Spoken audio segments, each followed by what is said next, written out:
Hi, this is Dave Dugal, founder and CEO of EnterpriseWeb. I'm pleased to be here with you today to present stage 2 of our Intel 5G testbed, Extreme Automation at the Edge. It's a multi-vendor solution demonstrating dynamic configuration of Intel's Columbiaville NICs to optimize processing of secure packets at the core and edge, while reducing resource requirements and energy consumption. The concrete telco use case is SD-WAN and user plane security. The high-level scenario is autonomous networking. I'll be joined by my colleague Bill Malik, who will provide a demo at the end of my presentation. We have a great testbed team with strong contributions from all. It's been a great collaboration. The testbed features Red Hat's OpenShift infrastructure management, Fortinet's FortiGate SD-WAN and user plane security, Keysight's SciPerf test agents and simulation capabilities, KX data services and streaming analytics, Intel's Columbiaville NICs, IPDK, DPDK, and test environment, and our own Cloud NFV end-to-end intelligent orchestrator, as well as domain NSO, SMO with non-real-time RIC, NSMF and NSSMF, as well as LCM and iPaaS capabilities. And we're pleased to have Tech Mahindra join us as the testbed system integration partner. Our integrated multi-vendor solution delivers on some key telco concepts that are critical to the success of 5G deployments, and in particular, edge platforms. These include AI ML ops, digital twins, programmable networking, enhanced SON, and adaptive 5G security. Collectively, these bring the industry closer towards autonomous networking. The testbed service topology shows the relationship between all the participating elements. You can see that the edge site and the core site are running RHEL with OpenShift. We've got FortiGate secure gateway here in the center of this edge site, as well. We've got Fortinet SD-WAN. We've got Keysight providing its SciPerf test agents and testing and monitoring. We also are using SciPerf simulation capabilities for simulating traffic and bad actors. We've got KX providing for data services and streaming analytics, which is an integral part of the enhanced SON that we discussed or described earlier. And we're also featuring some open source. In particular, the testbed features the ONF Aether project and its SDA core and SD-RAN products, sort of a lightweight implementation of them with EnterpriseWeb's Cloud NFV providing the automation and orchestration and management over the top. We're also including Prometheus and Grafana. Here you can see that we're providing a little more detail about the tests that we used in our stage 2 of our test bed. So in test 1, we're using Keysight to simulate 1,000 concurrent users, 10 gigabytes per second collectively, and it's a mix of video, HTTP, and REST traffic. In test 2, we're inserting bad actors, which are effectively attempting known exploits.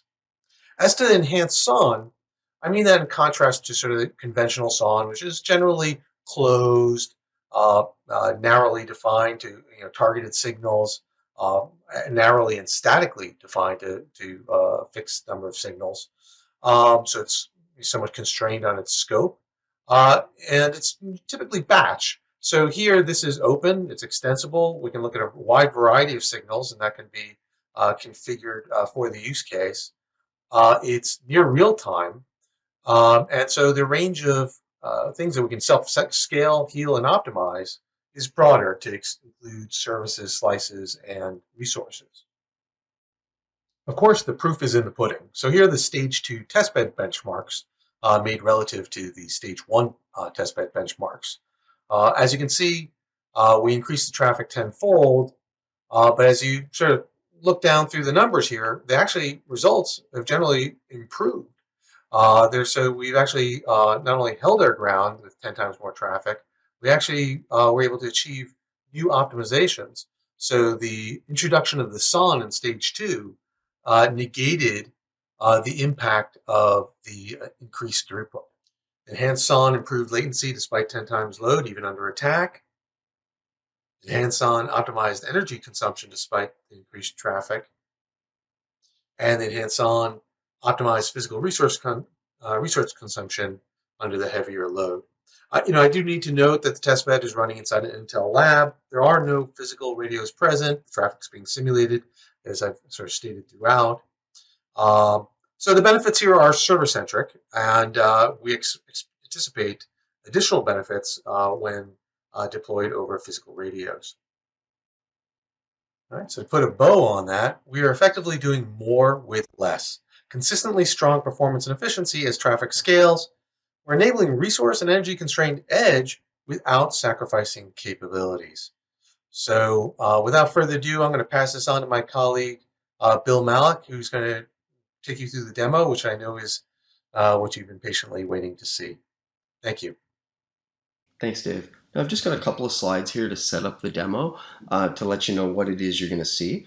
So when we actually deploy the service, this is what it looks like at a bit lower level. The solution architecture here gives you a good idea of, there's the decomposed functionality provided by EnterpriseWeb. It's playing separate roles of an NSO, SMO, network slice management functions, and all those are separated by the standards-based interfaces into the components that they're going to, either deploy or configure.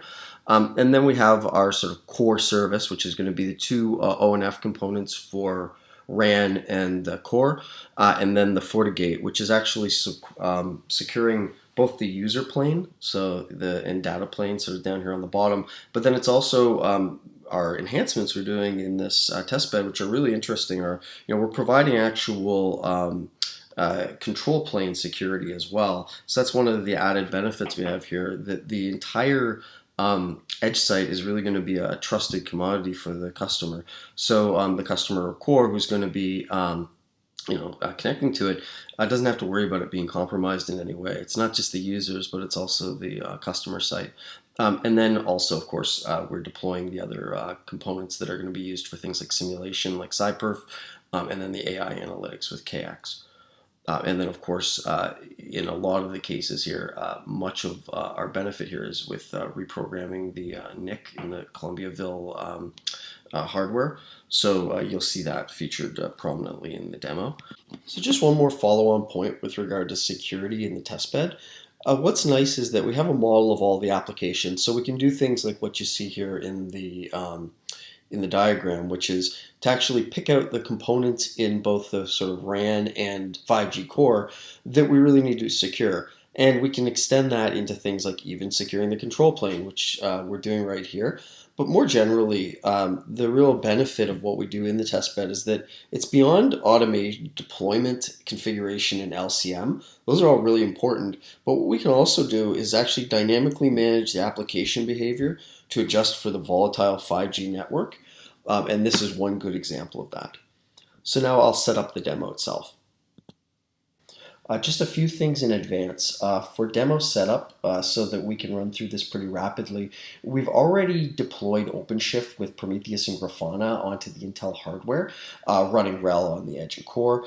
The Enterprise Web Cloud and the V solution has been deployed via an OpenShift operator on that edge site, so into the OpenShift that's running there. The SciPerf controller and KX Analytics are already deployed in the core. We put them outside the network path so that all of our testing would be pure. We're not going to be including their, any of their resource consumption, etc., as part of the actual network service. It will be included in benchmarks and so on for the overall solution, though.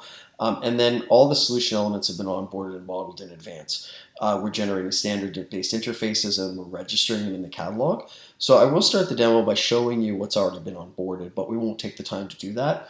Just in general, though, it's about a 30 to 60-minute exercise to onboard any code package, so network function or partner, etc., and then they become reusable components in the actual system itself, so they can be composed declaratively into services and so on. So for the actual demo, we'll actually show you a declaratively composed enhanced 5G core RAN with gateway, firewall, and video streaming. So I will pop into the system and actually show you what that service graph looks like with the service chain SLAs and so on. And you'll see that it's very simple for us. We basically just pick out of a catalog what the components are, and the system will generate for us a deployment workflow that will be optimized for OpenShift, so includes operators and so on. We'll publish it. It'll be published into a catalog, and we'll use an API to order it. And then I'll take you through some day one and day two scenarios. So you'll see for day one what the actual deployment plan looks like when it's sort of contextualized and actually implemented. So all the lower level details, how we touch OpenShift and the networking and configure the network components and so on. And then we'll actually do quite a bit of interesting things with day two.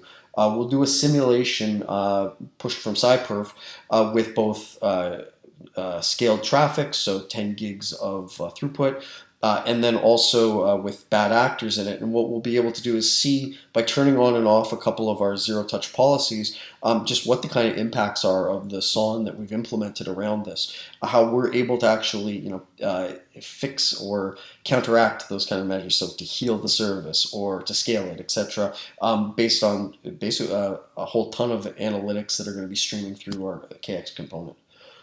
So just very quickly before we dive into the demo, when I talk about a day one deployment, there's going to be a single platform-based workflow, right? So it's going to basically follow these kind of three high-level stages that you see here. We'll establish an infrastructure based on the elements that were selected, eventually instantiate and then configure the service. And you're going to see this rendered right inside the system, that for the particular components that we actually select, you're going to see them explicitly described as tasks that have to be carried out inside the workflow. And then when it becomes actual deployment time, our system will do everything at the lower level of constructing the SSH commands, the YAML, etc., that are going to be needed to carry out this deployment plan. And the nice thing is this is all implemented as one transaction, so if anything fails or what have you, it will all roll back. So there's a lot of nice guarantees. So let's get into the demo. So during this demo, I'm going to go in and out of a number of different components from the various partners that make up the test bed. So I'll always identify which component I'm going into, the kinds of roles I'm playing, and I'll introduce each as I go. Starting with the EnterpriseWeb Cloud and FE solution. So it's decomposed into a number of modules. Each one deploys as a cloud-native pod using an operator in OpenShift. Right now what we have, and I'm going to be concentrating on for the demo, is the application manager, which is used to onboard code packages. I'll be going into the service manager, which is used for composing the services, and I'll even touch a little bit on the sort of design time module that we have behind this, which is used for managing the kinds of concepts and type system that drives the application you're about to see. So I'm going to start the demo in our application manager. It's the module that's used for onboarding code packages that are going to make up the solution elements that I'll eventually compose into our service. So that includes things like CNFs and VNFs, and it even allows you to author adapters for things like the controllers, like the VNFMs that might be from third parties that are required for actually running those VNFs. So I can use this UI that you see here to actually walk through a sort of simple onboarding wizard. It will start with identifying the type of thing that I want to onboard, a CNF, and will walk me through even uploading a VNFD or something else like that, and it will introspect that element and actually map for me all the properties, interfaces, and so on that it can generate, and then it will guide me through completing the rest of the models. Each one of those components has already been added to our catalog. So for instance, I can go in and I can quickly find, all the firewalls that I might want to use, including the one I want to compose here for Fortinet. Any of the supporting components, even like KX, for instance, that's used for the analytics. And of course the Aether component that I'm going to be deploying for my RAN stack. All of those are going to be found right here in the catalog. So each one of these packages represents actually a graph object in Enterprise Web that has relationships to domain models, concepts, and types. So when I look at something like the Aether stack, for instance, what our system is able to do is really quickly create a fully executable model for how I can both deploy that Aether stack and then configure it. That goes right down to things that are usually quite complex, like the network function components. And what we get is a very simple kind of declarative description of simple requirements for running the actual, in this case, it'll be a pod that will end up being generated. But then we can see some things like high-level gold params, and then even lower-level interfaces like 3GPP interfaces that will be used to actually interconnect these components. So we can do things like actually, look at a model of what this component is going to be and determine things like testing plans, for instance, generate metrics that are going to be over the top, or even feed things like quality of service, policies based on the characteristics of these kind of components that we're going to end up including in our service. Now, this has a lot of benefits. You can reduce constraints. You can actually automate this thing end to end. And you can even do things like have the system generate for you a set of standards-based interfaces. For instance, if I want to be able to configure this thing through Etsy, for instance, our system can actually generate a full-on API, not just a stub or anything else, compliant with the Etsy specs, to be able to deploy this in a sort of VNF-like way, even if it's a CNF, what have you. What we're able to do is relax those constraints, use the standards that are there, and really sort of empower our solution. And what's behind this, though? I'm going to give you a very quick look so that you can see when I mentioned earlier, what these concepts and types are actually mapping to. So I'm going to pop into what we call our model manager, where I can actually look at the sort of cloud concepts that are driving the object that you saw. This actual graph makes things actually very easy. It's a flexible and extensible and adaptable model. It's not a rigid hierarchy, and it provides the metadata and relationships for actually doing the intelligent orchestration and end-to-end automation of that component we saw a minute ago. If we zoom in on it in any sort of area, we can start to see things we're familiar with, all the kinds of formats that might be used, protocols. As you kind of start walking this graph, you'll see VPNs, load balancers, all the kinds of components that are needed to automate a cloud function or a network function in general. And then our models also include standards, things like the 3GPP concepts, Tosca concepts, what have you, or even customer-based DSLs. For instance, we're using Red Hat a lot in this testbed.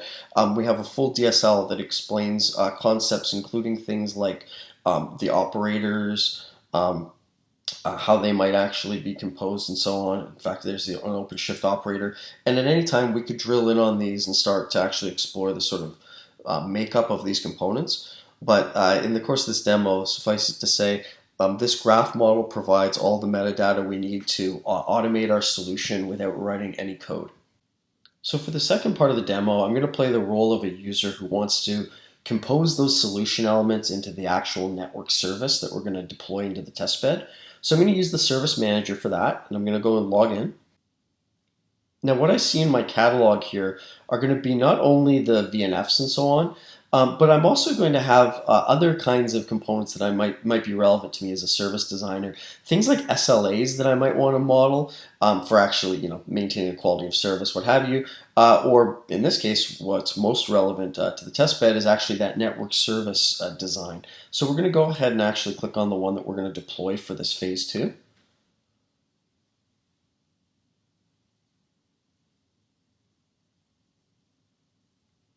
So this was already created in the system for me. I went through the process of onboarding it. And once I've actually created that network service template, what I can do right here in the catalog is I can actually manage things like the instances. So I can look at the inventory of what's been deployed and where. I can take a quicker a deep dive at the actual VDUs, and I can take a look at things like audit paths and so on. And we'll do that in a little while once we deploy this. But first, what we're going to just look at is the template that was actually created.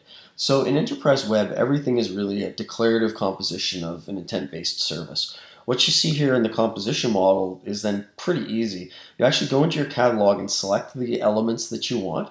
Each one of those has that full graph model behind it. It knows about things like the protocols and interfaces and life cycles and all the other kinds of things that are needed to actually automate that component and to chain them together. So when I'm looking at this, what I did was I actually went through the catalog and I just picked out, well, I wanted a RAN and core, so I picked the Aether stack. I wanted my FortiGate firewall, for instance. All of those kinds of components I pulled out of the catalog, even things like, I think we mentioned earlier, that Enterprise Web itself is decomposed in this case. So we have an SMO, and we want a slice manager. We want to make those part of our actual deployed solution here. And again, these can be composed, chained together, what have you. But in this case, we wanted an end-to-end service that was going to include all of the components. So we selected those from our catalog.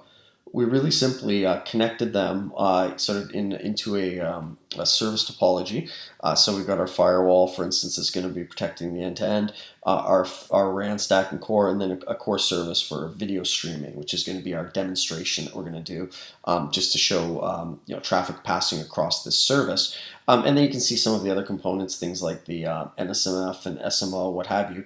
But what we do is we quite simply just pick these things out of the catalog, and then we declare a few business level kind of intents. So we can go into any one of these components, for instance, and everything is sort of situationally aware. As soon as we start combining things like the FortiGate firewall, for instance, into this service, then we can do things that are a little bit more interesting. Like when we actually look at defining the behavior of the EtherStack, we can go in and say things like that are quite advanced. And this is one of the stage 2 deliverables. We can say that we want to secure the control plane. And because there's a map of all of those interfaces, you saw some of them before when we onboarded the EtherStack, we can actually identify the additional ones that we want to be securing.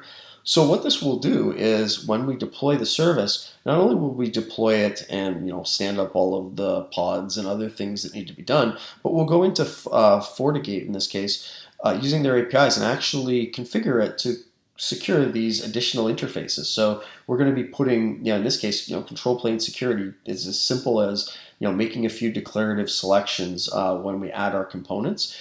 And this applies to any one of the different components that we might have here.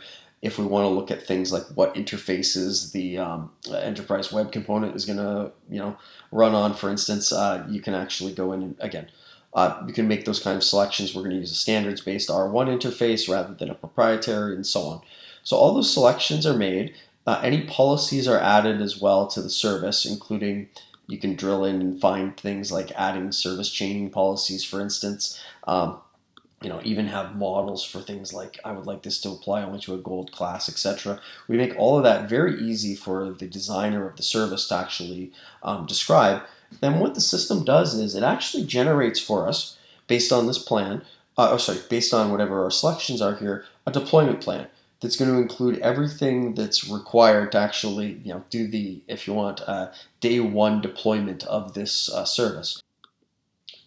So here I can actually see the generated deployment plan that was created based on the elements that I selected in my service. So I didn't have to go in and tell it that we were going to have firewalls to configure and control planes and so on. The system was going to be able to infer that from all the choices I made and generate this plan. And what you're looking at here, just to set, for those who haven't seen it before, is actually a state chart. And so in Enterprise Web, all of our processes are executed this way.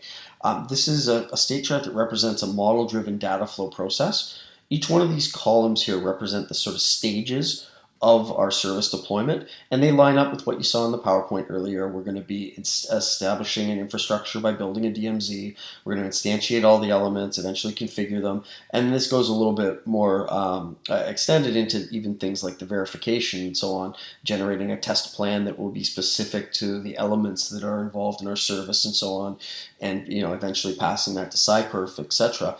But really what's important here is that we have sort of an at-a-glance way of seeing all the tasks that would be involved in this workflow without getting overwhelmed with the kind of things that you find in traditional workflow solutions, flowcharts that run all over the place. This gives us an at-a-glance look at all the tasks that will be involved.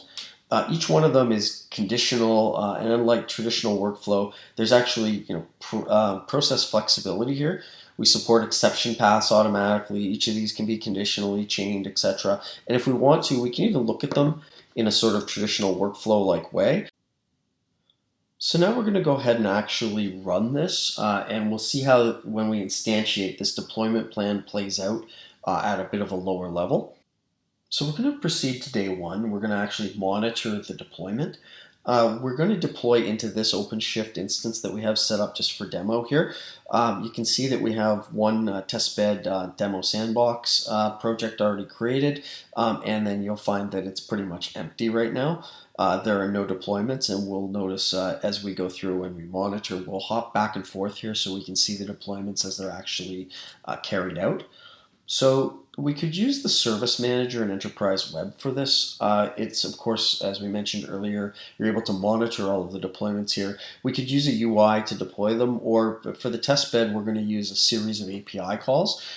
As mentioned earlier, we're generating a set of standards-based APIs for each one of the objects that is being included in the test bed, so the solution elements and so on, and even the services themselves. And we're going to use that to turn on and off a few different features for this test bed. So just to note, we're going to be deploying with the default SON. For demo, I'm going to be turning on and off a couple of policies connected to the SON for scaling and so on, so that we can actually see the impact. Otherwise, what we are going to see in this demo is going to be something that's just too fast to even comprehend. When we start turning on the traffic simulator, it won't look like we have any impact on our solution, which is what we want from our SON. But in order to be able to show the impacts of our optimizations, I'm going to turn them on and off. So with that said, I'm going to go into Postman, and I'm going to go ahead and just run this simple little ordering API demo hook.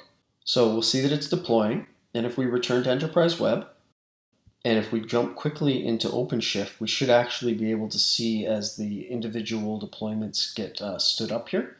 So you can see the video stream, Aether, etc., all of the components that are all being deployed, including OpenShift operators as well, being deployed down for the normalized operations.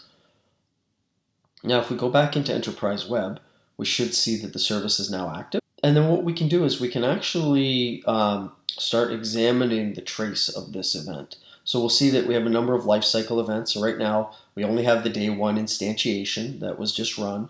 All of the operations in Enterprise Web take milliseconds to run. To actually finish the complete deployment, it was about 15 seconds.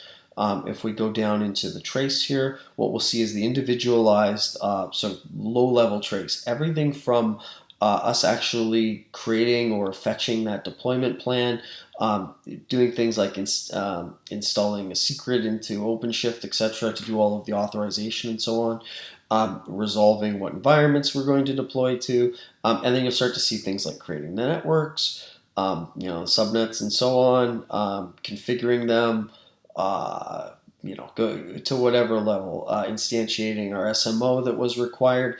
The further down you go here, the more you'll start to see different components, KeySite, for instance, actually being deployed and configured, the VDUs for the Aether stack, and so on. And what this gives you, you'll see there's about 86 commands here that have all been run at sort of a higher level, and really you can even drill down lower. You can start to look at the actual individual system-to-system operations if you want. But really the importance here is that our system actually mediates all the standards-based interoperability here.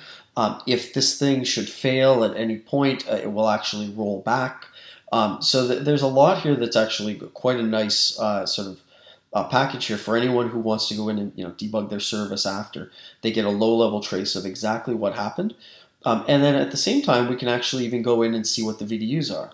So what we can actually see here are all of the individual components from our video host that we're working with to the Aether stack, all of the individual things like which slice they might have been assigned to, if they're individual or shared, IDs that will help us trace them back to OpenShift, for instance, and even any sort of public URIs or host names that have been mapped for us. So for instance, in this test bed, if we want to look at the service, what we're able to do here, and for the demonstration, we put up a video streaming service. It's just something simple, but we can actually pop into there and take a look.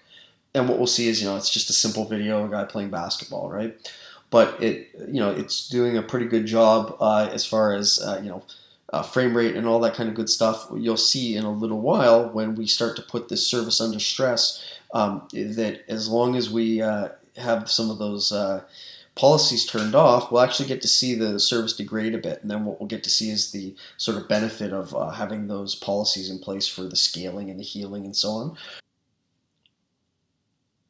So this is the scenario that we're going to be working with for the day 2 operations. There's going to be really 2 tests that we sort of put on top of the traffic. So we're going to start a simulator.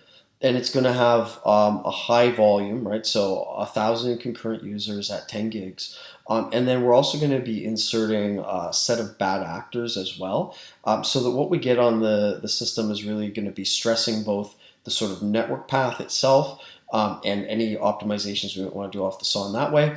And then also the FortiGate components that are going to be required to filter out the bad actors. As we mentioned earlier, we get a 90%, 98% block rate and all kinds of other good stuff. But what we're going to be able to demonstrate right now is that when you add these two components, and remember, as I said earlier, we don't have the closed loop active right now for the actual security violation or for the scaling. We're going to be turning it on just with simple SON monitoring. And what you're going to find is that even in that kind of a case, the system is going to be able to actually determine or detect, that there's a degraded quality, and it's going to be able to make some sort of SON adjustments. And per the earlier demonstration, just to dive in a little bit more into what those look like, we have one SON that's actually operating at the level of the RAN. So what it's going to be doing is continuously looking at things that come off of our decisions with the non-real-time RIC, so our policies and so on that are actually going to be fed into KX, and then the decisions that are coming off of the near real-time RIC that's inside of the ONF component, so Aether's ACS, and then it's going to be mixing those with SciPerf and the actual Prometheus, Grafana, and IPMI data. So things like the power levels that are being consumed and the resource consumption and so on. And what it's going to be doing is looking to try to optimize what the actual service is running at. So things like, latencies and block rates and so on are all going to be fed into KX. And what it's going to be doing is signaling back to us to make adjustments at the SMO level, so different factors with the actual RAN.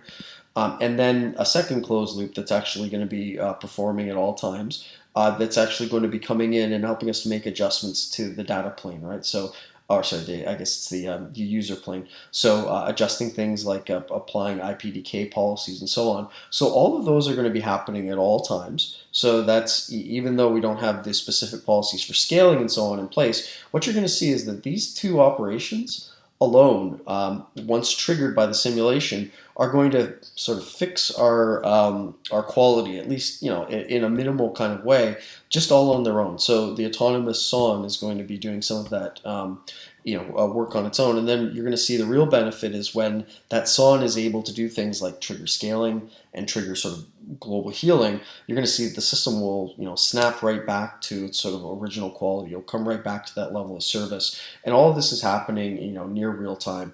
So it's actually quite dramatic. So let's go in and take a look at that.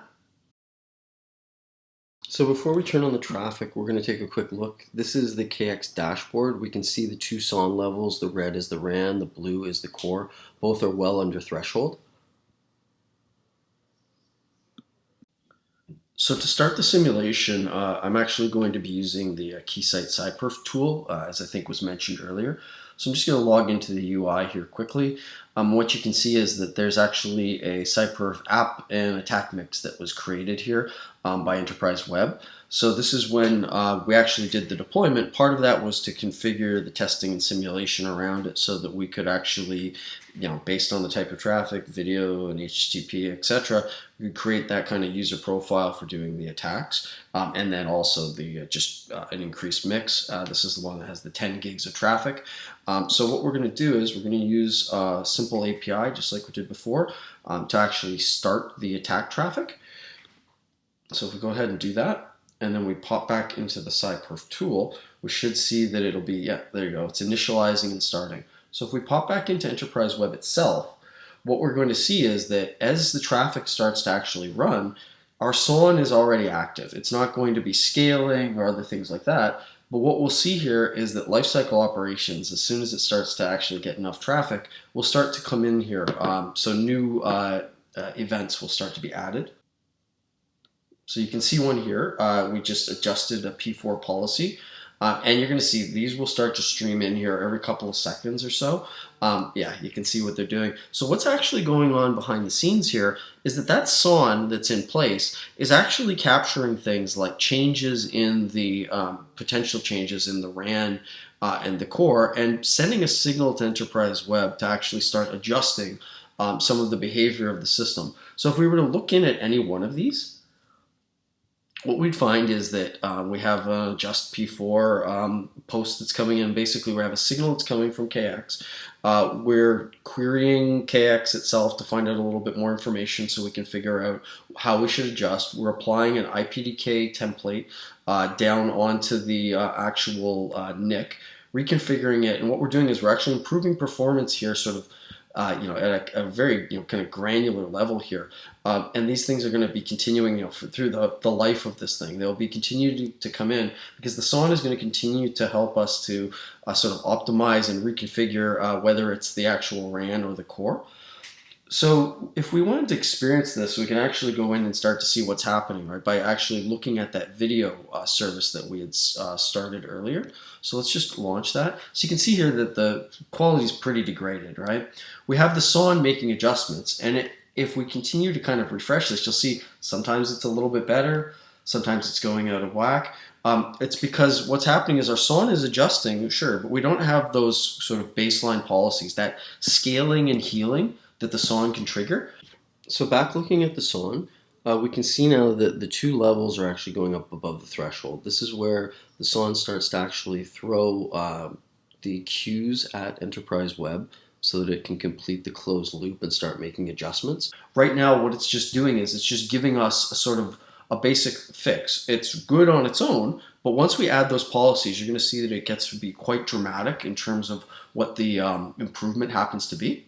So we're going to go in and just turn those on through a couple of APIs. So we'll activate the gateway triggers, which are going to determine when bad traffic comes in.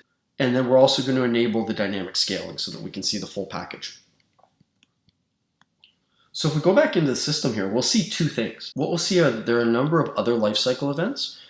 If we filter down on just things like the RAN, and so we can see what we had before. But if we look, we'll actually see there's a number of healing events now that have occurred.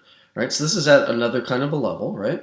And this will have actually returned us back to the kind of, detecting low level of quality, correlating our fault, eventually determining an action. And again, similar to what we did with the sort of SON all on its own. But what we've got in this case is actually a closed loop that's returned our service to the kind of expected level. So let's go in and take a look there. So yeah, I can see, again, full screen and full quality, what have you, streaming off of that component. So now returning to our SON once more, we see that all the levels now have dropped way back to around their original values. The adjustments that we made were able to compensate for the additional traffic and the fact that the system was actually under attack as well. So we were able to, using the SON, return our service back to its original quality.